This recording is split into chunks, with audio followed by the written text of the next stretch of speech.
Ya, dan langsung saja kini kita ke informasi hot news yang pertama. Ada Anies yang batal maju di Pilkada tahun 2024. Juru bicara Anies Baswedan, Syahrin Hamid memastikan Anies yang digadang-gadang akan berduet dengan Ketua DPD PDIP Djapar Onosurono dalam Pilkada Jawa Barat tidak akan turut serta dalam kontestasi tersebut.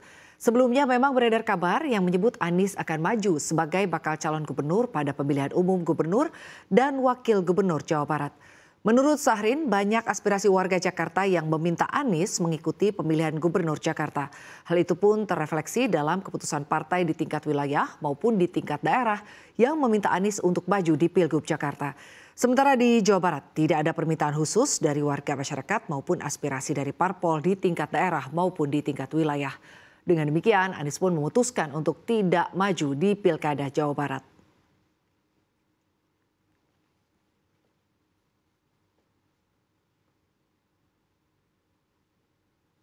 Kita ke informasi selanjutnya, judol dan air galon bikin makin miskin.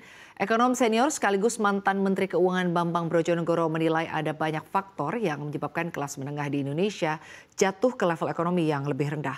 Selain karena efek banyaknya PHK, ia mengatakan hal yang jarang disadari sebagai penyebab adalah maraknya judi online dan ketersediaan fasilitas air minum. Bambang mengatakan judi online amat memengaruhi kondisi perekonomian seseorang karena sifatnya yang sangat adiktif. Menurutnya karena kegiatan ini sangat menguras kantong masyarakat.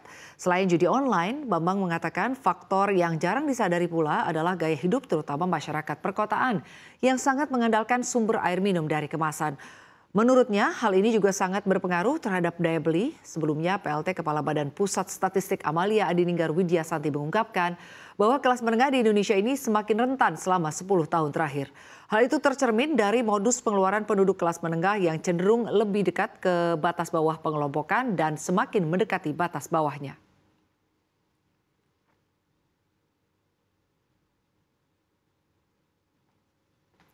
Kita ke informasi selanjutnya. Kelas dihapus, tarif BPJS Kesehatan kini berubah. Mulai Juli 2025, iuran BPJS Kesehatan dipastikan akan berubah sejalan dengan diterapkannya sistem kelas rawat inap standar, menggantikan sistem kelas 1, kelas 2, dan juga kelas 3. Menteri Kesehatan Budi Gunadisadikin menyatakan bahwa sistem KRIS akan membuat iuran BPJS Kesehatan menjadi satu tarif. Namun ia menegaskan bahwa penerapannya akan dilakukan secara bertahap. Ketentuan pemberlakuan tarif baru iuran BPJS Kesehatan pada Juli 2025 ini tertuang dalam Peraturan Presiden Nomor 59 Tahun 2024 tentang perubahan ketiga atas Peraturan Presiden Nomor 82 Tahun 2018 tentang jaminan kesehatan.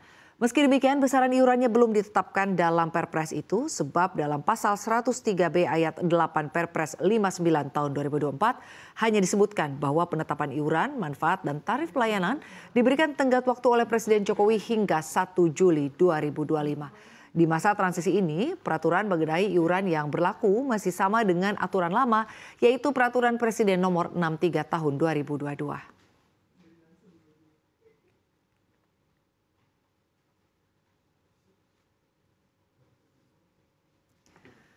Ke informasi selanjutnya, NATO bikin panas Rusia, perang dunia di depan mata. Beberapa negara NATO menyerukan pencabutan pembatasan penggunaan senjata yang dipasok oleh Sekutu Barat ke Ukraina dalam perangnya melawan Rusia. Ini terutama terkait rudal jarak jauh yang diyakini bisa membantu Ukraina mempertahankan diri dari serangan mematikan Rusia. Hal ini diungkap laman Perancis AFP, menyebut seorang sumber diplomatik yang berbicara Rabu usai pertemuan negara-negara anggota di markas besar NATO Brussels. Sebelumnya, dalam pernyataan resmi, NATO mengutuk serangan besar Rusia yang tanpa pandang bulu minggu ini di seluruh Ukraina. Sayangnya tidak dijelaskan lebih detail bagaimana keputusan untuk desakan tersebut.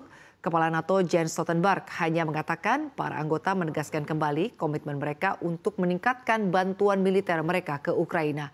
Meski demikian, Polandia salah satu negara anggota mengatakan bahwa sementara Rusia menggunakan senjata jarak jauh melawan Ukraina, Sekutu harus membiarkan Ukraina bertempur dengan apapun yang dimilikinya.